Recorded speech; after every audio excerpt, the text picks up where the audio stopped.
கட்டப்பட்டு நாங்க பாதிக்கப்பட்டிருக்கோம். வசதி இல்லைங்க, உதவி பண்ணுங்க. எல்லாருக்கும் வணக்கங்க. என்னோட தம்பி பேரு ஹேமந்த். அவனுக்கு 4 வருஷமா பிளட் கேன்சருக்கு ரொம்ப ட்ரீட்மெண்ட் பண்ணிட்டு இருக்கோம். ஆனா எங்களால இப்ப சுத்தமா முடியல. கார்டி செல் தெரப்பி பண்ணணும்னு சொல்றாங்க. நீங்க தான் ஏதாச்சும் ஹெல்ப் பண்ணுவோம் எங்களுக்கு. உங்களை தான் நம்பி இருக்கோம். எப்படியாச்சும் என் தம்பியை காப்பாத்துங்க.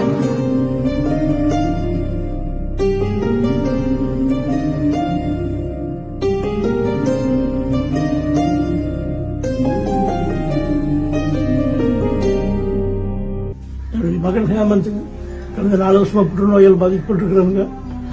ஏகப்பட்ட செலவு செஞ்சாச்சு. இதுக்கு மேல நாங்கள் பயங்கரமா ஒரு கூலி தொழிலாளி. எங்களால எதுவும் பண்ண முடியாது. டாக்டர் இவ்வளவு செலவு நிறைய சொல்லிக்கிறாரு. அந்த அளவுக்கு பொருளாதார இல்லைங்க.